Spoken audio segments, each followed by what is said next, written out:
I know what you're thinking. Your hair looks great today, and thank you. Thank you. I know it does. Actually, it looked great, and then I took a nap with my hood on, and I hate when I do that because it's pillows like right here, and my neck's like being pulled back like this.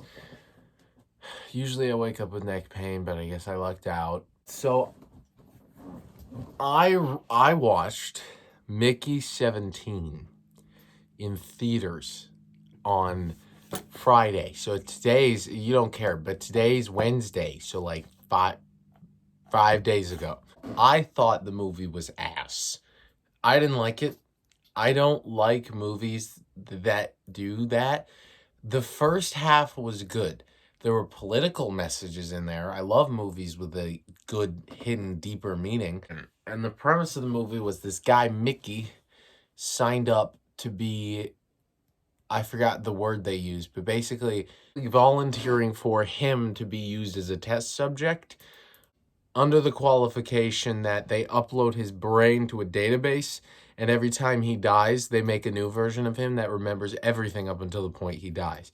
So Mickey version 17, that's why the movie's called Mickey 17, falls through ice and then interacts with this weird snow monster, and it's like a bug. And they presume that he's gonna die. And they're like, okay, we'll just leave you here. You're gonna die anyways. We'll print a new version of you.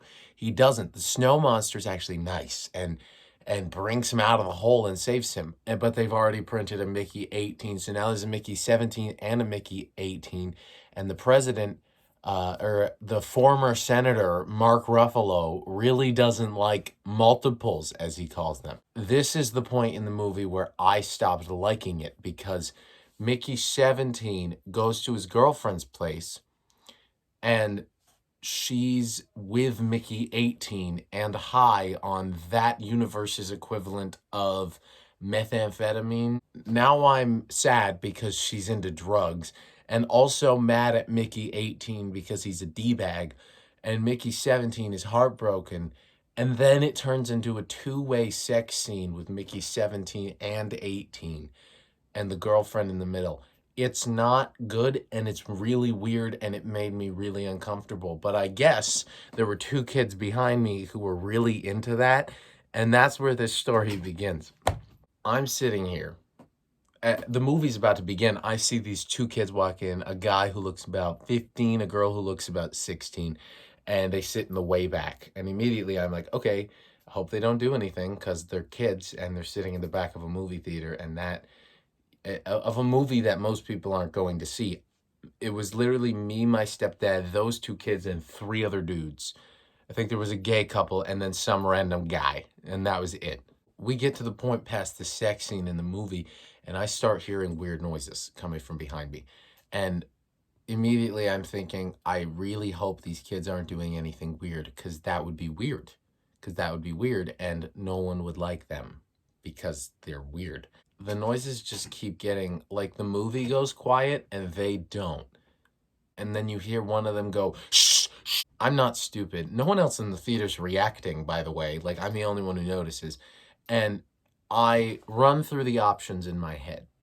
I'm thinking, A, I can do something weird, like turn around and look at them to make them feel real awkward, or go back there and sit right in front of them, start taking selfies and asking them how the movie is going or how they like the movie. But I felt like that was a bit much and weird. It would have been hilarious, but I didn't want to do that. B, I can sit here and I can put up with these teenagers bull and just power through the rest of this ass movie. Or I could wait until I heard a sound that was undeniably them doing the hanky panky in the back of a movie theater, and then tell someone and then get them busted. And I went for the third option. It only took about 10 minutes. They've already been doing this for, I presume, 10, 15 minutes. It only took another 10 to 15 minutes for it to happen again, which isn't that long in hindsight, but when you're sitting there in the movie theater, the movie's so boring and that's all you can hear. It's quite a long time. I didn't want to get up and yell at them, like to tell on them, unless I knew that they were doing that, because that would have been really embarrassing. That would have been weird. Like these two kids, what if they're just like on their phone scrolling Instagram reels and they're just talking really loud? The movie goes quiet, and the girl, unfortunately, does not go quiet. And so I get up. I'm looking at this guy, and I'm trying to make out any silhouette I can to figure out what they could possibly be doing. And I see them awkwardly close, and his hand is over her mouth. I walk around the corner to the old guy who owns the place. He's like, hello. I said, hey, I don't mean to be awkward, but I'm pretty sure there's two kids doing the hanky panky in the back of your movie theater. And he says, let me get my flashlight and catch them in the act. He comes in, he turns the corner, he flips this flashlight on.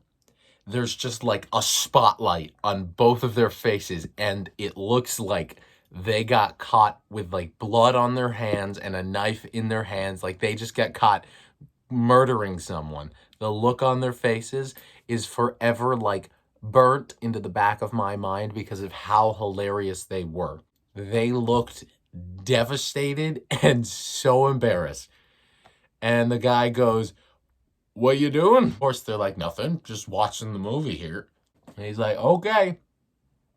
And he sits next to them, like 2 seats over, for the rest of the film. So the film's about to end, and you can tell because it's getting to the climax, and it's no longer like, I'm no longer impatient. Like, I know I'm getting out of there soon. And I'm thinking to myself, I want to get out of this movie theater as soon as possible so I can see them walk through and see if I know them. And if I do know them, I'm a senior in high school, so I can make fun of them. They come out, I do not know them. And I see these two men talking, and one of the men has a beard and the other man is the old guy who owns the place. And I hear the guy with the beard go, I'm just here to pick up my daughter. And then the owner says, is she with a guy? I then see the owner lean over to the father and whisper something in his ear before his face goes like flat, like he's pissed off. You see the two kids walk out with them, get in their white Jeep, and then the dad like peels out of that parking spot because he is so pissed off. I was checking the news the next day for possible murders in my area because I don't know what I would do if I was in that boy's situation. You just hanky-pankied. I don't know what I would do if I was in the dad's situation. Like, you just hanky-pankied my daughter in public, and my daughter was in on it. Anyway, that's my story. I'm really hungry.